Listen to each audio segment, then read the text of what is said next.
Gave my parents an ultra-luxury 5-day cruise trip in California with me when I picked them up at the airport. My lazy sister arrived with them to go in my place. My father chuckled. We thought your sister needed some fresh air. I'm sure you don't mind. I just smiled. They had a little surprise when they returned. We thought your sister needed some fresh air. She's going with us instead of you. I'm sure you don't mind, my dad said with that dismissive chuckle I knew too well as my sister Jane dragged her suitcase across the San Francisco airport terminal arriving from Denver. I stood, frozen the welcome sign I made droppings lightly in my hands. This luxury cruise, the one I'd spent months planning and saving for, was supposed to be my chance to finally bond with my parents instead. Here I was watching my unemployed sisters teal my place without so much as a thank you. My name is Mark Allen Thompson, and at 35, I've built a successful life for myself in San Francisco, far from my family's constant disappointments. I'd saved for nearly a year to afford this 5-day cruise, working extra projects and giving up vacations of my own, the presidential suite, the premium dining package, the exclusive shore excursions. I'd carefully chosen every detail to make it perfect for the three of us, me, my dad, and my mom, not for my 37-year-old sister who still lives in their basement playing video games all day while they pay her bills. When I let them fill out the online forms for the trip I had paid, I never expected them to put my sister's name instead of mine. Jane gets seasick if she sits in the back, my dad announced, already ushering her toward the passenger seat of my rental car. My mom stood quietly behind them, avoiding owing my eyes like she always did when they pulled stunts like this. I watched as Jane sprawled out in what should have been my seat, immediately pulling out her phone to check her gaming notifications. The cruise documents in my bag suddenly felt heavy, all those carefully planned dinner reservations and excursions I'd booked now useless. The cruise line needs advance notice for passenger changes, I said, quietly knowing it wouldn't matter. My dad waved his hand dismissively. Oh, we'll ready. Took care of that weeks ago. We just transferred your spot to Jane's name. The resort confirmed everything yesterday. The casual way he said it, like replacing me was the most natural thing in the world, made my stomach twist. I gripped my car keys tighter, feeling the metal bite into my palm as I forced myself to smile. Some part of me knew, standing there in that crowded airport terminal, that this moment would change everything. The happy families rushing past us, the excited chatter of vacation goers, it all felt like a cruel mockery of what this trip was supposed to be. As I loaded their luggage into the trunk, I could hear my dad already telling Jane about the spot treatments I'd booked for what was supposed to be our father's Sunday at sea. The drive to the port felt like watching a movie of my life on repeat every mile. Marker brought back another memory of being pushed aside for Jane growing up in Denver. Our roles were clearly defined. Jane was the one who needed support, while I was the one who could handle things on my own when I got a full scholarship to college. In San Francisco, my parents barely acknowledged that because they were too busy consoling Jane about her latest failed job interview when I landed my first executive position. My dad's only response was to ask if I could send more money to help with Jane's gaming equipment. I tried everything to win their approval. Every achievement, every milestone was another attempt to prove I was worth their attention. My apartment in San Francisco's Pacific Heights Theon, I'd worked 60-hour weeks to afford set empty more weekends than not, because I was always flying back to Denver trying to be there for family dinners that inevitably turned into celebrations of Jane's latest non-accomplishment. Your sister's thinking about maybe taking some online classes. My dad would gush while my recent promotion went unmentioned. My mom would just sit there, nodding along occasionally, throwing me apologetic glances that meant nothing. Without action behind them, this cruise was supposed to be different. I'd spent months planning every detail, imagining how proud they'd be when they saw the luxury suite book, how impressed they'd be with the exclusive restaurants I'd reserved. I kept picturing my dad's face when he saw the private balcony with its own hot tub. My mom's reaction to the premium wine package I'd arranged for once. I thought they'd see me, really see me, and understand how much I'd accomplished, how far I'd come. Instead, here I was, listening to Jane complain about the car's air conditioning, while my dad reminded me to drive carefully because your sister gets car sick. The leather steering wheel felt slick under my sweaty palms as we approached the cruise ship area through the rearview mirror. I could see my dad showing Jane photos of the suite on his phone, the suite I'd spent countless extra hours at work to afford. Look at this infinity pool, Hicks claimed. It's exactly what you need. Torlax, sweetie. I tightened my grip on the wheel, wondering if they'd even notice the tears I was blinking back. The worst part wasn't even losing my place on the cruise. It was realizing that they'd probably planned the switch weeks ago, never once considering how it would make me feel. The cruise terminal loomed ahead, its massive white structure gleaming in the California sun. My dad was practically bouncing with excitement as I unloaded their luggage, while Jane hadn't even bothered to help, too busy texting her gaming friends about her upcoming vacation. I watched as one of the porters wheeled away their bags, my carefully packed overnight bag still sitting untouched in the trunk, the bag I'd filled with new swim trunks and sandals, planning for dinners I'd never attend, memories I'd never make. You'll take lots of pictures, right? I heard myself asking, my voice sounding hollow even to my own ears. My dad was already digging through his purse for their boarding passes, the ones I'd originally booked in my name. Oh, of course, Weck, show you everything when we get back here, replied, not even looking up. My mom, at least, had the decency to look uncomfortable, shifting her weight from foot to foot as she stood there. Thanks for the ride, honey, she mumbled before my dad called her over to handle the check-in process. I stood rooted to the spot, watching as they made their way through security. Jane turned back once, not to thank me, but to ask if I'd remember to pack her motion sickness pills in her carry-on, the same pills I'd packed for myself, now transferred to her bag without my knowledge through the terminal windows. I could see the massive cruise ship, its pristine white hull stretching toward the sky. The ship I'd spent months researching, reading every review, studying deck plans late into the night to pick the perfect perfect sweet location as they disappeared into the car terminal. I felt something inside me shift years of swallowed hurt, of pushed down anger, of trying to be the good son who never complained. It all crystallized into a single clear thought. I was done. Done trying to prove my worth to people who would never see it, done competing with a sister who didn't even have to try, done being the afterthought in my own family. Getting back into my rental car, I made a decision that would change everything. If my family wanted to act like I didn't exist, I would finally give them what they wanted. Complete silence, no calls, no texts, no emails. Let them have their cruise. It would be the last thing they ever got from me. As I pulled away from the terminal, I could see them in my rearview mirror already laughing and chatting as they headed toward their vacation, my vacation. But for the first time in my life, their happiness didn't make me feel small. Instead, it made me feel powerful because I knew something they didn't. This was the last time they would ever take me for granted. The first call from my dad came just hours after they set sail. The suite is gorgeous. Honey, Jane just loves the private balcony. You should see how relaxed she looks already. His voicemail was full of details about how much my sister was enjoying the amenities. I'd paid for. I deleted it without responding. The second call came during their first dinner at the upscale steakhouse I'd reserved months in advance. The Wagyu beef is amazing. Your sister says it's the best meal she's ever had. Delete by day 3 of their cruise. My dad's messages had taken on a slightly confused tone. Mark Allen, why aren't you answering? We sent you some photos of the spa day. The massage therapist said it was just what Jane needed for her gaming-related back pain. My mom left one awkward voicemail, mostly filled with uncomfortable pauses and a half-hearted hope you're doing. Well, Jane predictably didn't bother to call at all. I imagined her sprawled on the balcony lounger I'd picked out, probably complaining about the ocean being too loud. While she played games on her phone, I threw myself into work that week, staying late at the office, taking on extra projects, anything to keep my mind off what was happening on that ship. But every ping of my phone, every new voicemail notification sent a fresh wave of anger through me. The photos they kept sending were the worst. My sister posing in front of the infinity pool I dreamed of swimming in, my parents beaming at the candlelit dinner I planned as a special moment with them. Each image was like a jackknife twisting in my gut, but it also strengthened my resolve. Sweetie, we're back home now. My dad's latest voicemail chirped. Jane had such a wonderful time. It was exactly what she needed. We have so many stories to tell you. Call us back. I stared at my phone, remembering all the times I'd rushed to return their calls, desperate for their approval. Not this time. This time their calls would go unanswered, their messages unread, as I blocked their numbers one by one. I felt a strange mix of grief and liberation. The son they took for granted, the one who always answered, always showed up, always tried to please them, he was gone. In his place was someone new, someone who finally understood his own worth. 2 weeks after their return, the desperate attempts to reach me intensified. My parents began calling my office, prompting my assistant to politely inform them that I was unavailable. They tried emailing, texting from different numbers, even reaching out through my cousins on social media. Each attempt met the same wall of silence. My dad's messages grew increasingly frantic. Mark Allen, this isn't like you were worried. What's wrong? Why are you being so difficult about this? I focused on rebuilding my routine without the minute. No more rushed weekend flights to Denver, no more long phone calls listening to Jane's latest gaming achievements. No more forcing myself to smile through family dinners where I felt invisible. I decorated my apartment, replacing family photos with art I loved. I joined a hiking group, started taking cooking classes, filled my newly free weekends with things that made me happy. The constant weight of trying to earn their love began to lift, leaving me feeling lighter than I had in years. Your sister is very upset. My dad's latest email read. She says you're being selfish, that you've ruined the nice family vacation we had. I laughed out loud at that one, a sharp, bitter sound that echoed through my empty kitchen. The sheer audacity of it was almost impressive. They'd stolen my vacation, replaced me without a second thought, and somehow I was the selfish one. Something about that email solidified everything for me. It was classic them, twisting the situation to make Jane the victim, making me the bad guy for finally standing up for myself. My mom tried a different approach, leaving a voicemail that actually acknowledged something was wrong. Honey, if this is about the cruise, well, maybe we should have handled it differently. The subtle understatement was so typical of her, always seeing the problem but never quite brave enough to really address it. Too little too late. I added her new number to my blocked list, feeling a small pang but pushing through it. Each time I refused to engage, each call I didn't return, each message I deleted. It felt like reclaiming a piece of myself I'd given away years ago.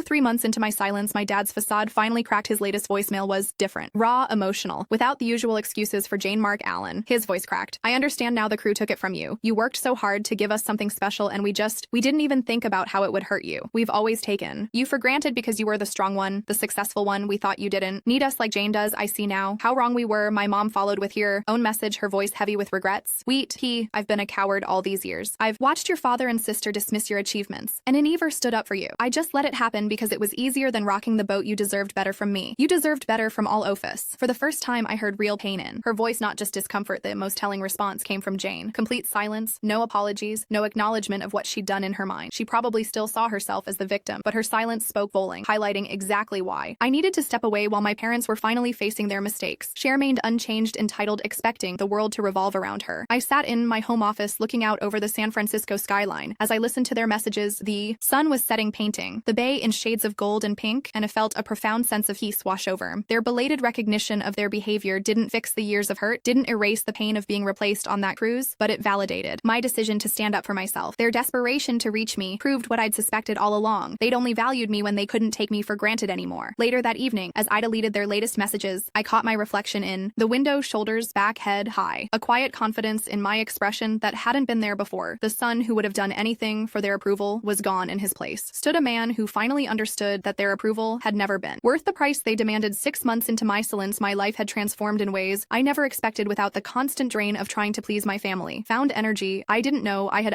Decorated my apartment, replacing the beige walls my dad had insisted on with bold colors. I loved the formal living room furniture that had sat unused, bought because my dad said it made me look established, was donated and replaced with comfortable pieces that actually fit my style. Each change felt like reclaiming another piece of myself. My weekends, once devoted to exhausting flights to Denver and endless family obligations, became mine again. I joined Amen's hiking group, started taking photography classes, and even began learning to sail on the bay, something I always wanted to try but never had time for. The money I'd once spent on playing tickets and gifts for Jane now went into my own adventures. I started a travel fund, planning trips for myself instead of expensive presents for others who didn't appreciate them. Work changed too, without the constant interruptions from me dad's dramatic calls about Jane's latest crisis. I found myself more focused, more creative. I got another promotion this time, allowing myself to really celebrate it instead of downplaying it to avoid making my sister feel bad. My colleagues noticed the change in me, commented on my newfound confidence, the way I spoke up more in meetings, how I seemed more present and engaged. The hardest part wasn't the silence itself, it was handling the waves of guilt that sometimes crashed over Milady at night. Years of conditioning had taught me that I was responsible for my family's happiness, that setting boundaries made me selfish. But as the months passed, those waves of guilt grew weaker. I started seeing a therapist who helped me understand that my family's behavior wasn't just thoughtless, it was emotional abuse. She helped me see that my silence wasn't punishment, it was protection. Their messages continued, evolving from angry demands to desperate pleas. My dad's latest email was particularly revealing. We never realized how much we depended on you until you were gone. Jane's struggling without your help and we don't know what to do. It wasteling that even in his apology, he was still focusing on Jane's needs, but for the first time I felt no urge to rush in and fix things. Their struggles weren't my responsibility anymore. One evening, as I sat on my balcony watching the sunset over the bay, I found my mom's last voicemail still saved on my phone. I miss you, sweet pea. Her voice wavered. I miss the sun. I never took the time to really know. I let myself cry. Then not from guilt or pain, but from recognition of my own growth. The son she missed no longer existed. In his place was someone stronger, someone who understood that love shouldn't require erasing yourself. Exactly 1 year after the cruise incident, my parents showed up, unannounced, at my office in San Francisco. My assistant, who had become fiercely protective of my boundaries, called to warn me, your parents are in the lobby. She said, should I have security as escort them out? I sat at my desk staring at the family photo I'd finally removed from my wall last month and made a decision I'd been preparing for all year. Send them up, I said, my voice steady. When they walked into my office, they looked smaller somehow. My dad's usual confident demeanor was gone, replaced by something almost timid. My mom's shoulders were hunched, her eyes unable to meet mine. At first, the silence stretched between us until my dad finally spoke, his voice breaking. We sold the house, he said. We told Jane she has to move out and support herself. We trying to fix things, not just with you, but with everything. I gestured for them to sit, noting how they perched uncertainly on the edge of their chair, so different from their usual entitled comfort. My mom pulled out a thick envelope. These are from the cruise, she said, placing it on my desk. Every receipt, every charge, we've calculated exactly what you spent, including the deposits and excursions. We want to pay you back. I looked at the envelope but didn't touch it. It was never about the money, I said quietly. It was about respect, about being seen, about having my feelings considered. Just once before,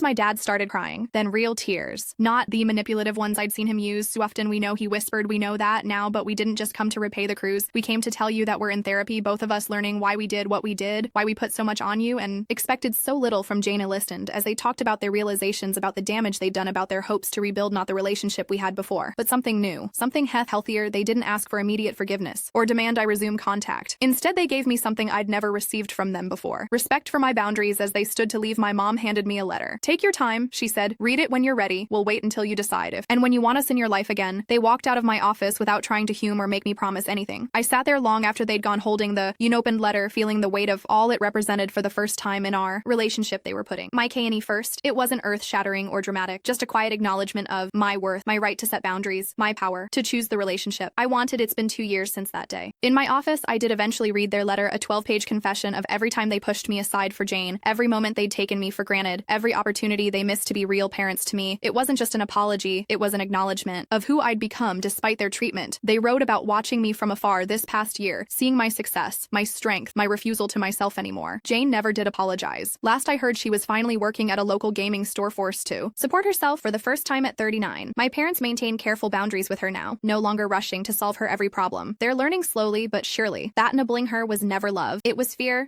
of letting her fail, fear of letting her grow up, fear of losing their role. Asher perpetual saviors. As for me, I'm different. Now the man who stood in that airport terminal silently accepting his replacement feels like a stranger. I've learned that true strength isn't about enduring this treatment. It's about having the courage to say enough. My worth isn't measured by my family's approval anymore. And that's the most valuable lesson this whole experience taught me. I've started rebuilding a relationship with my parents on my own terms. We meet once every few months. Just quiet conversations where they listen more than they talk. My dad no longer launches into stories about Jane. The moment we sit down, my mom has found her voice, sharing her own thoughts instead of just nodding along with whatever my dad says. It's not perfect, but it's real. And that's all I ever wanted. Last week, my mom called just to tell me she was proud of the man I'd become. Not because of my success or achievements, but because I finally stood up for myself. You taught us how to be better parents, she said, by showing us what we stood to lose. My dad added that watching me build my life this past year helped him understand what he'd been doing wrong. All along, we kept trying to make you smaller, he admitted, when we should have been helping you shine. Sometimes I think back to that cruise they took without me. What felt like the ultimate betrayal became the catalyst for my transformation. By replacing me on that ship, they actually set me free to become someone who would never again accept being an afterthought in his own life.